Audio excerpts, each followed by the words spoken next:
George Kilpatrick, inspiration for the nation, celebrating people we feel good about. We have a special guest in the building. JT Houston is a digital creator, personal and group fitness trainer, world traveler, author, and card game creator. And he joins us now to talk about all of that and so much more. You might have seen him on social media, uh, whether it's in the sheets, under the covers, in the shower, at the beach. Not under the sheets, G. All of the above. I ain't listen for your audience. You all know what I'm talking about. So, with positive messages, though, he's a digital creator. He spreads positive messages, Yeah, a lot of which have to do with self affirmation, positivity, and really connecting you with a vision for your life, for your own life. So, absolutely. I've known JT. JT, how long have I known you? Close to I think 13 years now. Is it that long? Yeah, it's Really? that long. Yes, Wow. absolutely. Yeah. That is amazing. Okay, so we've worked out together. We've trained early morning, late night, all of the above and in between. hmm But I want to talk to you. You're at a particular point in your life. I would submit that you probably would say that you're at the happiest point in your life. Am I wrong about that? Absolutely. Nah, you'd be real correct in saying that. Getting to a point of like truly getting to know myself and the things that I want out of life and creating the life that I want. To be honest with Mhm. you. Yeah. Yeah, talk about that journey of creating the life that you want because I've watched you create this life Yeah. standing right there. So it is possible. Tell me what you did and how you got here. What's funny is like I'm learning, and I think a lot of people say this when they go through something challenging in their life or a challenging particular moment in their life. For me, the pivotal moment was when we had COVID. So like early 2019 started the shift of me realizing what I wanted out of life, and I think I've heard people say this, and I realized I wasn't even fulfilled even when doing something that I was good at, and that's just like in the workplace. As far as like everything shutting down, it forced me to really take a deep dive into what do I want out of life. And thankfully, the conversations I was having that I was thinking about all the time, I started to have those conversations with myself. And then I literally started posting them on social media, and it turned into what is now close to 1 million followers collectively, just for me having those self-reflective conversations. So, yeah, that's kind of how it started with COVID-19, man. To be honest with you, What did you start to ask yourself? I started to ask myself if because I was afraid, like a lot of us were at the beginning of this, and I'm like, man, I could get sick and I could be gone, and is this what I want to be doing with my life? Is this, what I say? Like I've done everything I wanted to do. I've experienced everything I wanted to experience. I've seen the things I wanted to see, and I'm like, no. And then I had to get to the. I mean, this was all self dialogue, and I said, am I doing what I truly want to do in life, and could I do more? Now I was happy with one aspect because I was taking chances on myself and my business, and I was helping kids and doing all the things in the workplace, but I still didn't feel like I was giving to myself enough. And when I and also started therapy again, so that was a big proponent of as well. I'm like, going through depression and fear, and once everybody was able to like, I was able to go to therapy because we're doing the video because you couldn't go in. Um, One of the conversations I had, like, if I'm blessed to get through this, because I was truly afraid, what do I want to start doing? And it was like, well, I've always wanted to create and have a message and find a way to speak to people. So I just started posting those conversations on social media. Um, yeah, and that was the start, 2019. JT Houston, so what people, people who know you or uh, who've seen you always seen you with a smile and a positive message and a positive vibe, and yet you just said that you were depressed, right? And at the same time, uh, for a lot of people that would seem like an oxymoron? Yeah. Well, I am one of those people who wears how I want to feel. So it's not like in my mind, I'm not projecting something that isn't real because deep down, I'm a happy person. And I realize it's like it's almost like fake it till you make it because I want to feel what I project. So I'm smiling because I want that to be the reflection. I want it to catch up. So that smile is reflective of how I want to feel. But more important than that, since I was working with kids, I never took to work with me um, anything that wasn't going to uplift those kids because I just thought it Mhm. was important for them to see a black male that was uh, exhibiting something that they could aspire to be. So if I'm happy, I'm taking care of myself, I'm traveling, I'm excited about life, and I'm not gonna let what's happening to me internally affect um, someone else. And also during that time, I was also doing the work to essentially feel better about what was going on with me internally. So yeah, And that was it. for would you speak to that feeling because in some ways it feels like imposter syndrome, right? I'm Uh, feeling this certain kind of way, but I'm projecting this other thing, and yet you found a way to get healing to be whole, even though for people who don't know or didn't yeah, know, it didn't seem like you needed any of that. So yeah, how do you reconcile that or help people who may be struggling in the same way that you are, in some ways putting on a happy face uh-huh, to mask internal pain and struggle? uh, yeah. that is more common than we think, and Oh so help man. somebody who might be doing exactly what you did. The only advice I can say is what worked for me. So for me, seeking assistance was important, and I didn't want to seek assistance from just a friend because I know deep down that everybody's going through something. For me, and it wasn't just the talk to God conversation because my family would say that I talked to my grandma, who's my best friend, and and if I talked to her, she said, "Well, have a conversation with God." And I would still do that. But that didn't give me direction. It gave me an outlet, but I needed direction. So I sought out therapy and those, and then I took the tools that I learned from therapy, also with some research of my own, and I was able to find different ways to kind of cope with the way I was feeling and then find outlets. So I'm someone that loves to travel. And a major shift in me was uh, jumping on a plane and going by myself and not telling anybody where I'm going and just leaving and finding some peace and solace within myself. And I took myself hiking. I took myself to go to eat and I had conversations with myself. And it was truly my own, you know, own, I don't know the words for what I'm trying to express, but it was me I giving mean, myself what I needed. it's like your own way of healing yourself, your Yeah. own therapy. You like you created therapy for yourself, even as you were in therapy. Yeah, yeah, yeah. And that was a huge shift. And during that shift, I did a lot of writing, and I would have dialogue with myself constantly, and I would talk to God.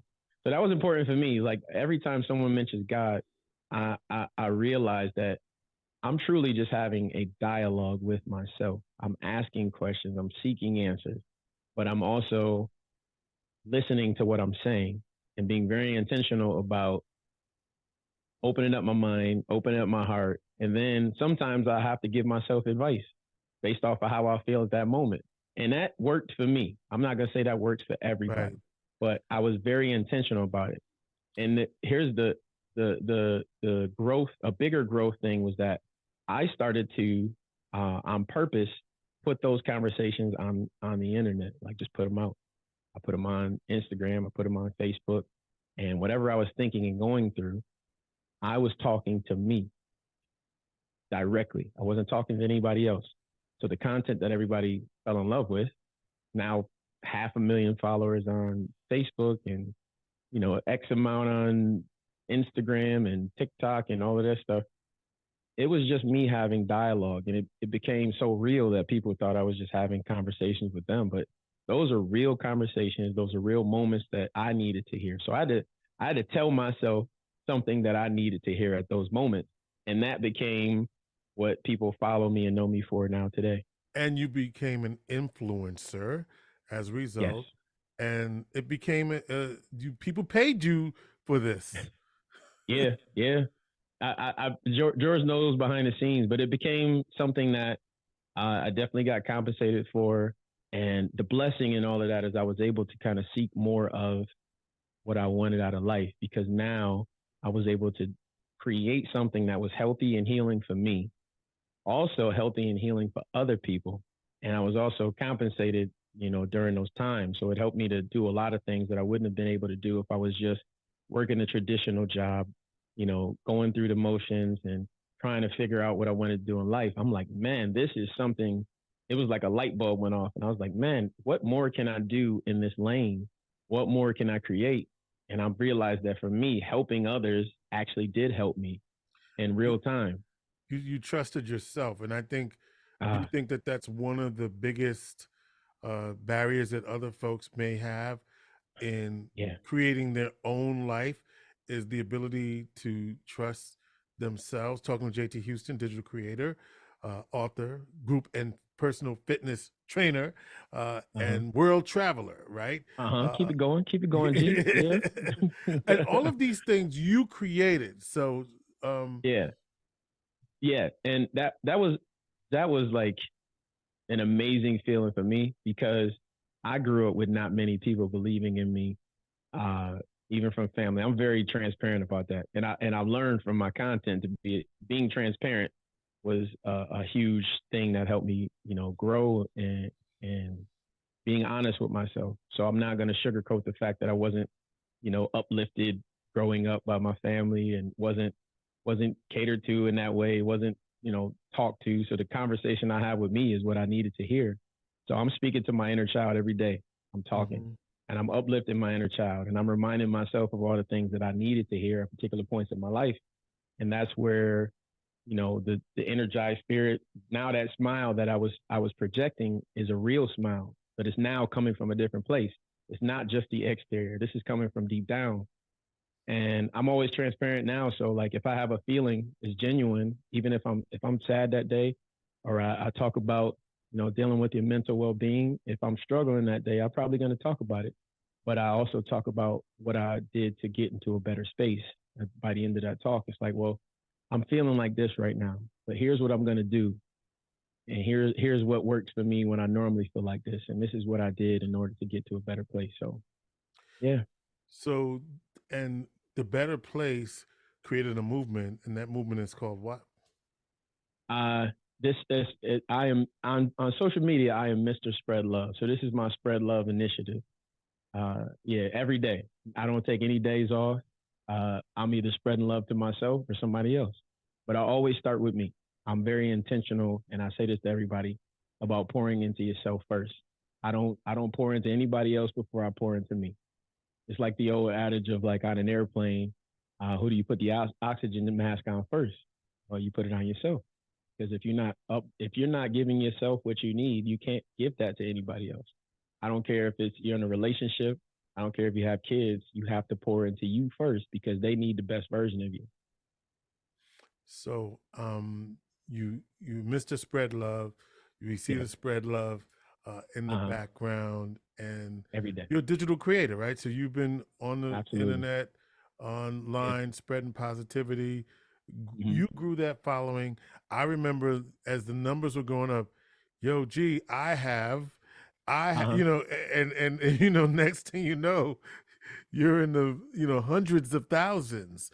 What did Yeah. that feel Yeah. like? At times, and this is me being very honest, at times it feels like it means nothing, and at times it feels amazing. It's a because I'm in this state of like, what does this all mean? Um, because I'm still that kid who isn't poured into by, looking for that validation from outside. But it's looking for validation from the people that you've always wanted validation from. Let me be clear about that. Right. But what happens is I started to read the messages.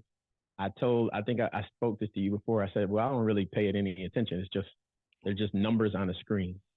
But now I'm realizing it's not just numbers on a screen. These people are following me and pouring into me constantly. And I can't really ignore that because I'm reading messages that people send me and they're talking about how mentally they were dealing with these different traumas, and they listen to me every day and it's helping them. Even from the people that talk about, wanting to end their own life, and they listen to 15 videos back to back, and it helped them to think differently about the way that they were feeling, or because I'm always talking about my dealings with that, and how that affected me in my life, as opposed to like suicide and suicide prevention. And the fact that people are constantly pouring into me because I created some content that I didn't think had that much meaning, and they're reminding me, and God's also showing me how important it is for me to do what I'm doing, because there's a reason why someone's listening to something that I'm putting on that just was geared towards helping myself. And it's a testament to like, help yourself, and you never know who you'd be inspiring in the process. So to answer the original question, it feels amazing once I realize that it's working for others. So some people might say, well, I can't, right? Uh-huh. Just get on a plane and go to Acapulco when I feel like it, right? To that you say what? Like, to that you say, how do you have the life you live, for the life you had to have the life you want? To them, about the bigger thing and just hop on a plane, that's something that took time. As George would know, I've always loved traveling, and I would do whatever I could to invest into that. I think there was a major point when, every guy that put me in a position to just go, but it still came with a bunch of hard work. For me, my investment wasn't buying a bunch of cars, or wasting money on things that I used to waste money on. It was investing in myself in a way that uplifted me. For me, it's travel.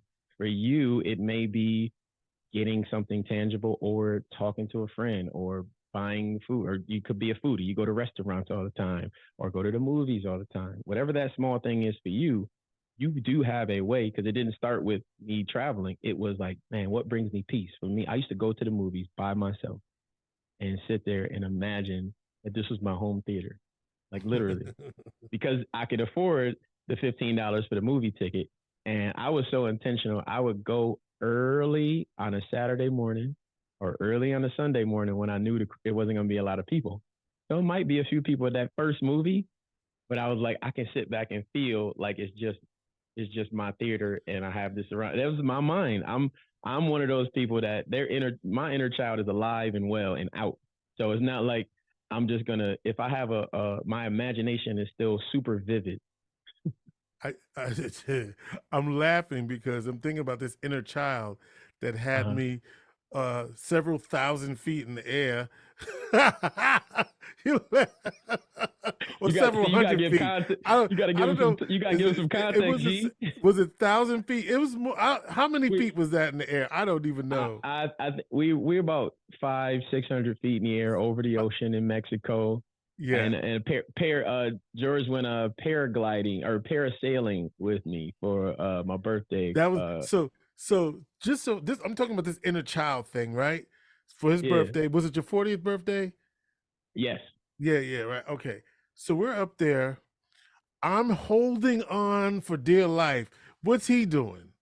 And we're up here, and and I'm like,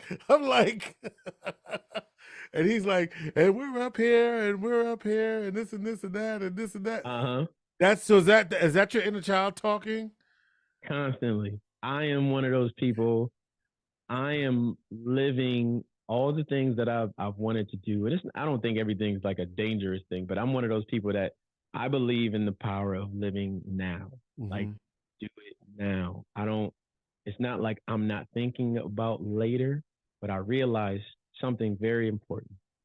Like we have anxiety, actually, we have depression about the past and things that Mm-hmm. we can't change. Mm-hmm. We develop anxiety thinking about the future and what the future holds or what it holds or doesn't hold.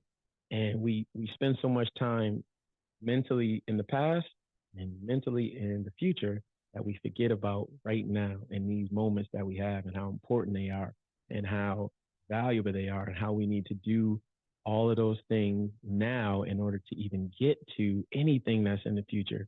I have found my way of living in the now and not like it's not like a YOLO type of situation where you only live once. I'm like, no, I'm going to enjoy every ounce that I'm awake.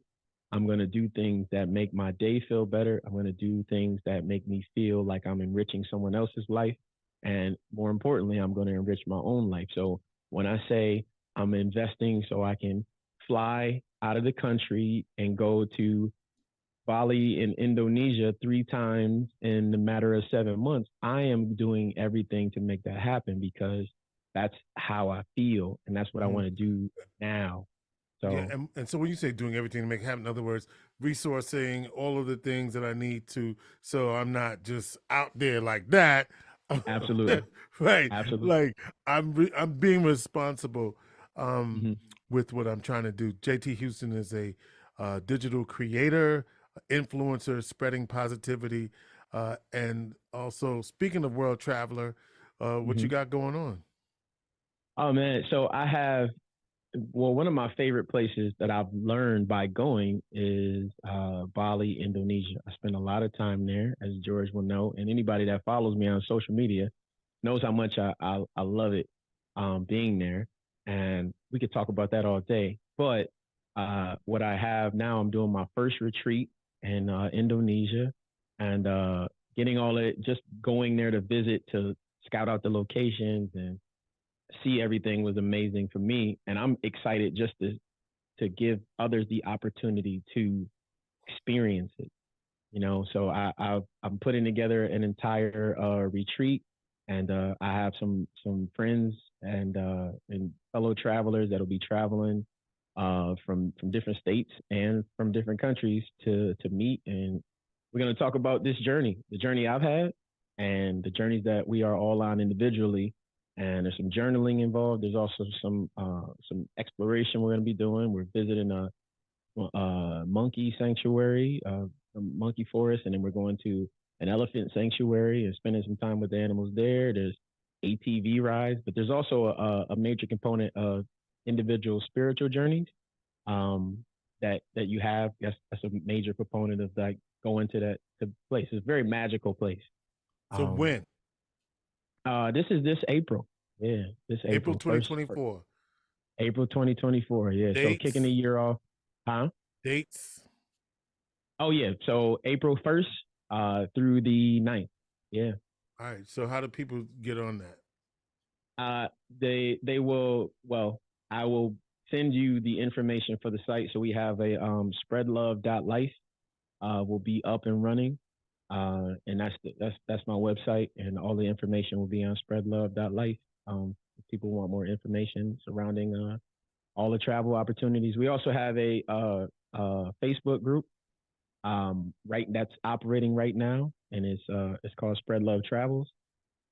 So they can check that out as well, and I'll have some additional information and some fun clips of all of the travel stuff that I've done, and yeah, that's where they can check that out.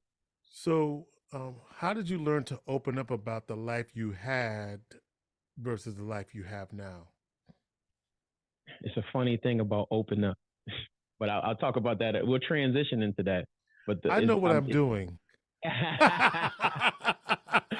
You um, forgot who you was talking to? I know, I know. How did I learn? You know what? From from my surrounding taught me to be open, and my healing taught me to be open. Because here's the one thing I learned: if I the self conversations and these talks that I've had with myself on a day to day basis, it taught me if I couldn't be honest with myself, I wasn't going to be able to grow in the first place. And if I can't be honest with myself, then how am I ever going to be honest and open for anybody else? So these conversations, these talks that I have with me every day, um, reminded me of how important it is to be open and honest with me. And I said, if I can't do it with me first, I'm not going to be able to do that with anyone else. So that's been the narrative, and I'm very very intentional about opening up more and more. And just like with a healing journey, it's every day. You're always in a state of healing. We all have like triggers that'll come back up and it'll make you think of something instantly. But I'm in a constant state of like growth and development, and this is my season of yes. So I say So yes to myself every day. we're going to talk about open up because that's another segue into another thing. But Uh-huh. in that process of healing yourself, did you have to heal relationships with other people? Because if you were not fully whole and fully present, then that Mhm. also could create conflict with other people or harm to other people. So, how did that Yeah. impact the relationships that you had? Um, it impacted it in a major. Well, like I said, through COVID, I realized a lot about myself. But in those realizations, I realized that I was oftentimes surrounding myself with the wrong energy or people that didn't have the best intentions, and it was obvious the moment those things weren't part of my life, and I was able to actually be more honest with myself. And I'm like, well, but in that same respect, if I was attracting, for me, it was like if I'm attracting this type of energy, what am I doing? What am I projecting to make Who am that I? part of my life? Yeah, who am I? And I'm like, I'm not the person that I should be if I'm constantly attracting it. So I don't blame anybody else. I blame myself and what I was attracting and what I was doing and how I was speaking and how I'm thinking. And I learned that if I shift that, then my surrounding will change, which means the energy around me is different, which means I'm going to attract different people into my life and I'm going to have different conversations. And man, I can only speak to a little bit of the journey. I've been able to shoot a television show, which we're still working on. Like I've been traveling the world and shooting in different countries and being followed around by a camera crew. This all happened. What's the shooting? What's the show? Uh, I can't say the name yet, but I am shooting with a small but very large camera crew, and we shot in about uh, 4 cities, 3 countries, and the show is all about uh, is a bunch of group of individual entrepreneurs, and they kind of capture us all in our own lives as well. But it's about Black travelers and entrepreneurs and how we navigate the world. It's all positive and it's showcasing our growth as individuals and how we kind of coexist and how we bounce ideas off each other when we get together. Some of them are already millionaires, and some of them are on the come up of that. But all of us, that part of the show, are very positive and just kind of focus on our own grind. But the amazing part is that this is something that will be on television. So I can only speak to the part that I'm allowed to say is that it's going to be amazing. So you'll see this face on some television somewhere very soon. And And again, this all was all part of my growth. Go ahead, G. and all that you created. This is all part of you Yeah, being in your element and people seeing what you're doing and saying, "Hey, absolutely, you want to do this?" So, absolutely. so what? So what? And so before we open up, Uh-huh. what would you say to folks about how to be a good influencer or in their own, like what would be the keys you think if people want to be an influencer in some aspect of their own life? What would you say they What? should do, need to do? What's going to work for, Hmm. how do you get from where, how do they become like you? Uh-huh. What I would say is it's hard to maintain something that isn't inherently you.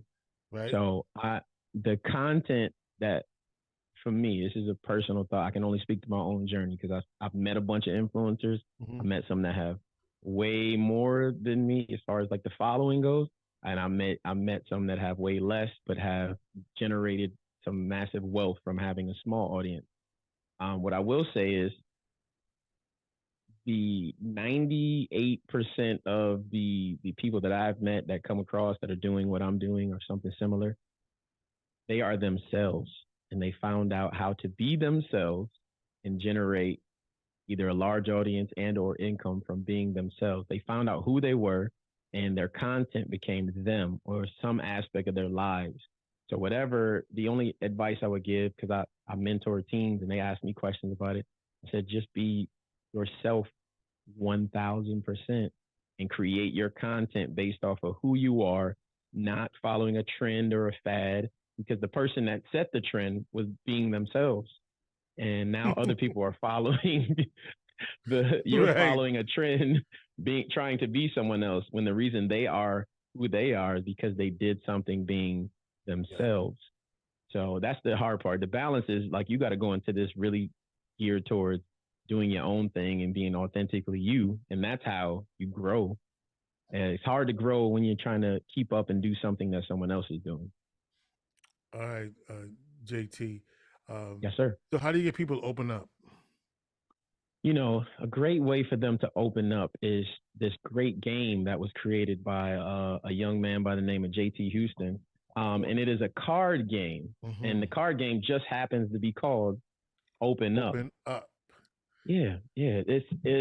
I get emotional just thinking about the fact that, you know, I was someone, I was a kid, I was a teen, and always thought about creating something because I felt like I was creative, but I was never able, I was told I would never be able to do things like this because of my environment, because of my behavior as a teen, and just because I came from a place where, in a family where no one did anything like I'm trying to do, because I didn't see it, but it didn't mean I couldn't create something that I saw in my mind. So, you know, this is an amazing, this game is about, let me just get into, because I don't know, you didn't ask me to advertise, but I want to make sure while I have the opportunity, I'll talk about this amazing game that was created because of the conversations that I was having online and the conversations I actually had with myself first. And then I started to do the live conversations on Instagram and Facebook, and getting hundreds of people on a regular basis. And at first, I didn't know what I was going to talk about. I was just checking in on people and seeing how they were doing. Well, those conversations that I started to have, like one on one sometimes or in a group, it made me think more about the dialogue I was having with myself, those individual conversations, like, well, how can I help someone open up more with themselves and with their friends and their family and so on and so forth? Well, I created a game. So essentially, it's a multiplayer game. I always say game, but it's not. It's not a game. It's just it's a way to have an in-depth conversation with either yourself or any group you can imagine. Um, and we have four categories. I sat down with a few therapists. I sat down with some educators and about 10 people in different walks of life just to ask questions, and they all gave me feedback. So this took about 18 months of me going back and forth to finalize and get everything in order. And now we have a game that I've been promoting and playing online, for the better part of a year before, as I was going into development. And now we officially have our own game. How do people get a hold of the game? They can do the pre-order right now. If you're following me on social media, I'll make sure I'll plug everyone. If you're following me on Instagram, it is Mr. Spread Love One. The very first link in that bio, you can click and get the game right now. You can do your pre-orders now. And also, if you follow me on Facebook, you can do exactly the same thing. If you're following me, I'm JT. I'm a Javar Houston on Facebook. Juvar, government name, right on Facebook. And you can click that first link in the bio as well and get your card game. And then I have a TikTok shop. So if you follow Mr. Spread Love One on TikTok, you can also get the game there. So pretty much whatever platform you're on, you can get the game. You can pre-order right now. And all right, so what's a sample question? You know what, G? I was hoping you asked that. Let me. I know you're waiting for that question. You can say, let me say the cat. So there's 4 categories in the game. Okay. All right, and they're all listed on the box, and they're also on the back of the cards whenever you want it, like when you do play. All right, and there's 4 separate categories. The categories are getting to know you. That's a category. All right. Would you rather? Would you All rather? right. All right. Um, your time is now.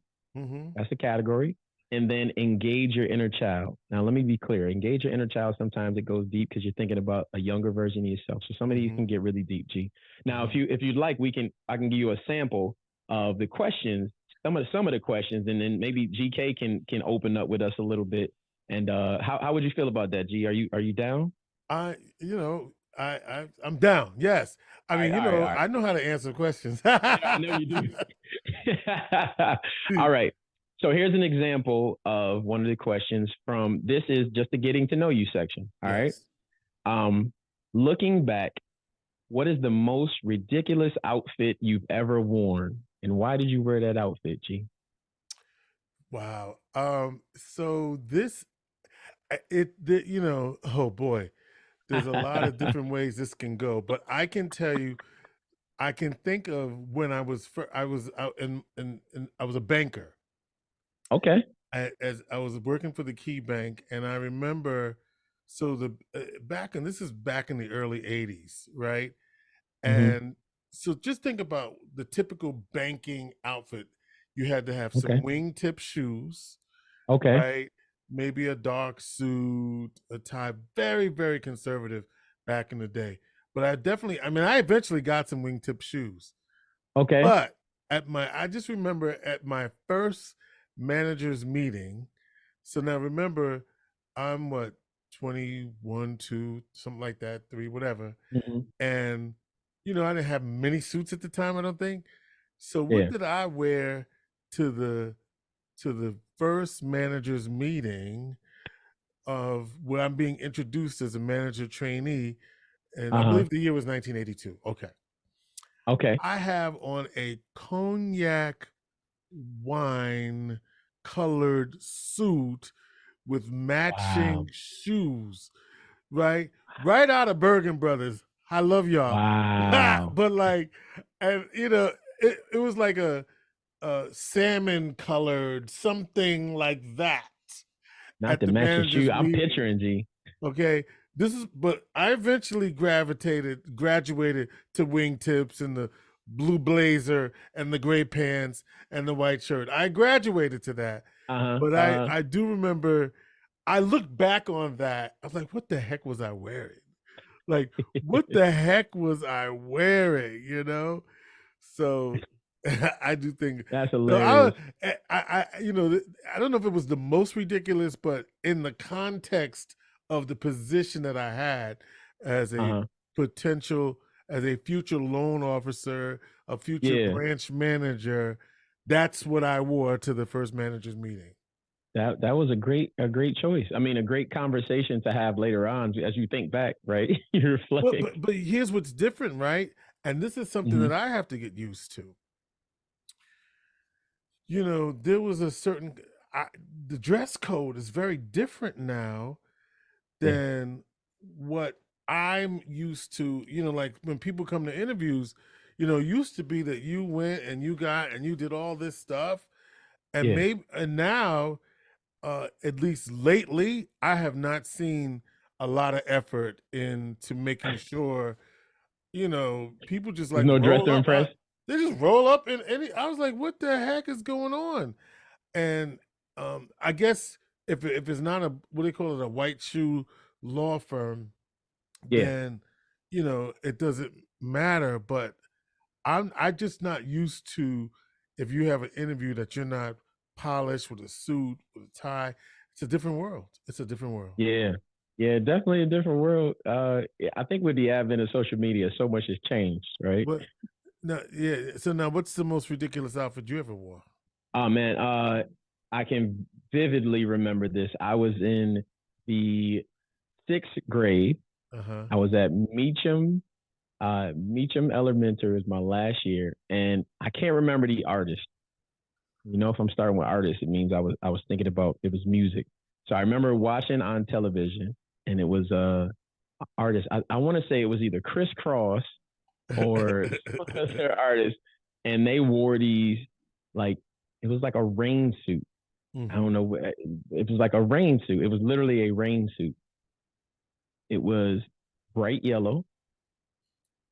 And I wanted to wear what they wore. I think it was I think it definitely Like was a rain crisscross. I don't know. slicker, right? Like a slicker or something. Yeah, they had the jacket, but theirs was obviously not the same material, and I'll Right. explain what happened.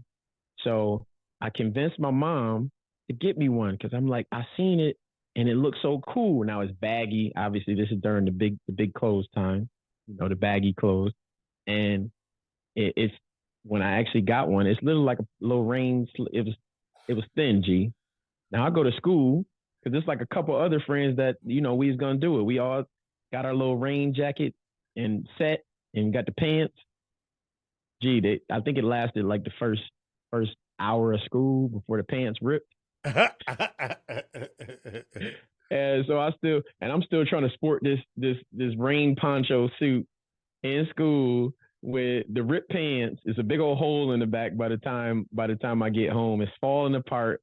One of the teachers tried to help me and tape it back together because thank God I had jeans on underneath. But it was looking back, it was the most ridiculous thing I had ever thought to put on because this is me idolizing what I saw on television. But yeah, that's a super vivid memory for me, and I pray to never make that mistake again. I'm down for another one. Yeah, okay. All right. So this is from Engage Your Inner Child.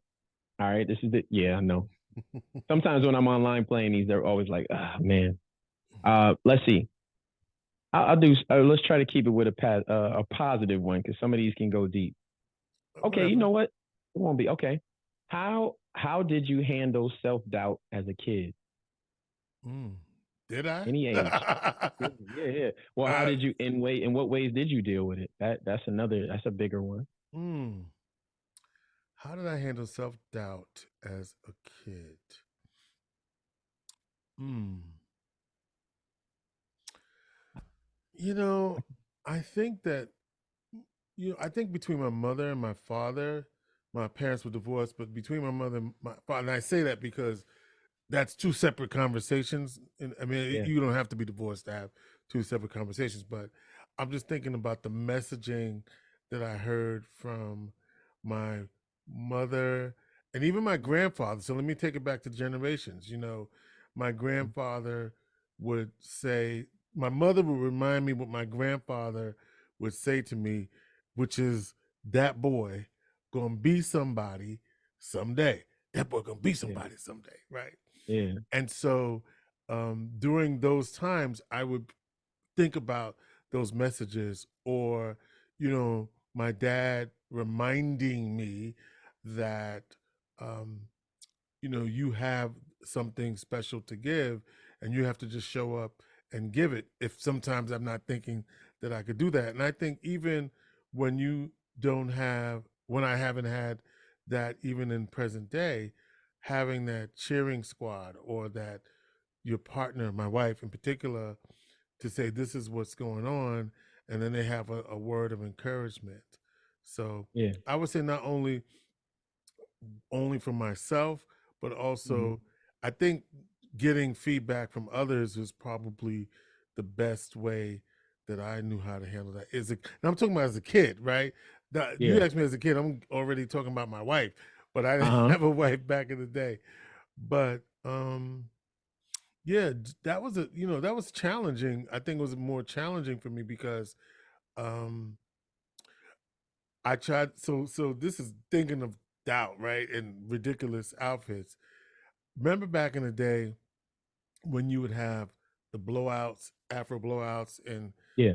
I was in the era of Michael and the Jacksons, so they all Hmm. had Tito and Yeah. The Jackie. No, clean, not the Tito, but microphone. Jackie, right? And Marlon and Jermaine. They had the Uh huh. great afro. So back in the day, you get a blowout. Y'all don't know what I'm Yeah. talking about. Y'all know what I'm talking about? Get a blowout. Well, man, JT, my hair didn't blow out. It just blew. It So just it went straight down. great. I was it was, you know, so that created a lot of self doubt because I had Oh this yeah. crazy hair cut. Like they used to say I look like Bozo. Remember Bozo the Oh clown? yeah, the clown. Yeah, yeah, that's what I was saying, bro. My childhood brain goes to Krusty the Clown. You remember those from The Simpsons? The hair was all wild. Oh It my wasn't a God. true afro, but it was, So because black folks, we wanted to be clean, a clean afro, a big, the little tight one, the no, microphone. right. But it just the blowout Yeah. just like so that was a little so I'm remembering that because these are times when you don't feel Yeah, your greatest and you have to be absolutely. reaffirmed and reassured. And Um, yeah. how about For, you? for, for me, oh man, I looking back, I definitely had a more of a tumultuous childhood. I wasn't looking back, and I told you I'm very transparent. I wasn't loved on as a kid. Uh, um, The way it's you something I wanted to just be loved or the way you needed to be loved? both. Okay. Uh, just a lot of sad moments. I got ridiculed a lot, yelled at, screamed at, uh, called names. It wasn't a loving. It was definitely more tough love than anything. So self doubt was constantly reaffirmed. It was created. It was Mm. very intentional in making sure that I was not believing in myself from a lot of people in my own family. Um, and it brings back like all of these traumatic memories. So though I am the person I am today, I'm probably a product. I'm a product of the things that was said about me to me, to make me remember that I was less than. I was, called names. I was hit. I was, you know, all of these things that you can think of. So how I handled it then, man, I was sad. What I really did was I rebelled. I fought back. I talked back. I got into fights. I got into trouble, mostly because I doubted myself and didn't know who I was. And I was constantly reminded of who I was going to become. You're going to be just like your father. My father selling drugs, and he wasn't there at all. But those things were reaffirmed constantly. I was told I was going to die at an early age. I was told I was going to be By arrested. your family? Uh, 1000%. Yeah. So I told you I'm transparent. So yeah, so when your family hears you talking this way about yeah, them, they don't say anything. right, like because this is because this the, is the real it's life. the, it's the reality.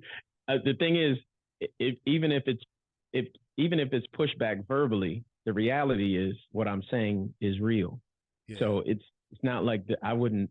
There'd be no reason for me to make up anything like this. I wasn't. I was all the things I Do said you are get pushback? So you get pushback from your family. Like, what do they say to you? Like, how dare no. you? Oh no, there's never a how dare you. They were like, it wasn't. I ain't do that. This is what was said was, oh, you were bad. You were Oh, bad. so in You were other words, you bad. deserved that. Hmm. Yeah, What was that's said to you essentially was what was said to you. You needed to, but they basically what they were saying is, yeah, you deserved all of that because that's what you were putting out. absolutely.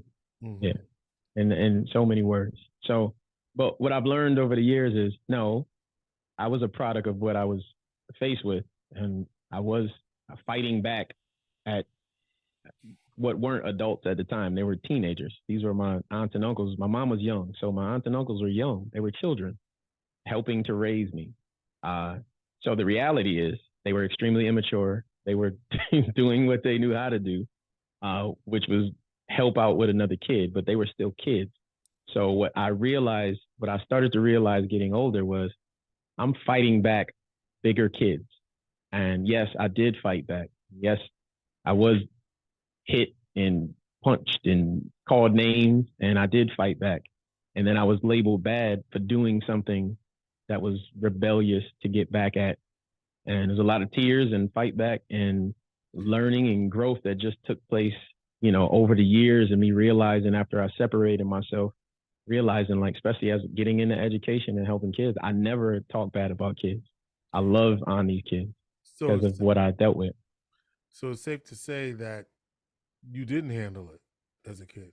No, no. I handled it in probably the way that most kids would handle, you know, being verbally abused by their family, I fought back and I got into trouble.